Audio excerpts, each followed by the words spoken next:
কাকা কেমন আছে? আলহামদুলিল্লাহ ভালো আছেন? আলহামদুলিল্লাহ। এই যে দোকান দিচ্ছেন, এটা কতদিন যাবত দিচ্ছেন? এটা 30-32 বছর আগেকার।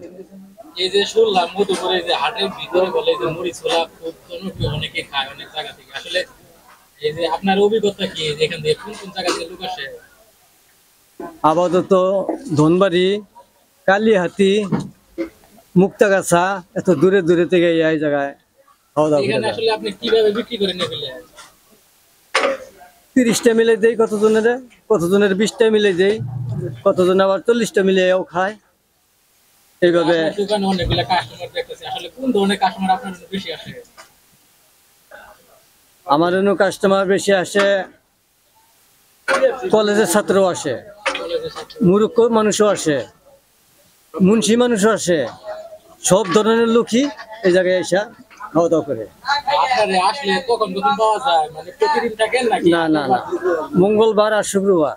মঙ্গলবার আর শুক্রবার? জি। যে এছাড়াও আরো কয়েকটা দোকান দেখলাম এখানে, তাছাড়া নেটে প্রতিদিন দেখলাম যে এই ভিডিও গুলো চলতেছে। তো কাস্টমার কি বলে খাওয়ার পরে? কাস্টমার তো কয় যে ভালোই, খুব সুস্বাদ। জি। কত বছর ধরে যান বিক্রি করতেন বললে? 30-32 বছর। 30 বছর। এই 30-32 বছরে প্রতিদিন কিরকম বেচা কিনি হয়? খরচার পরে 800-900 থাকে। 8-9 থাকে মানে ইয়ের পরে, খরচার পরে। খরচার পরে? হ্যাঁ হ্যাঁ। বলতে পারবে। তো কাকার নাম কি? আমার নাম হলো মোহাম্মদ শহীদুল্লাহ। এই জায়গাটা কোন জায়গা? এটা মধুপুর জায়গা, মধুপুর। হাতকুলা বাজার না কি বলে? এটা হলো সাপ্তাহিক বাজার। এই জায়গা, মধুপুর।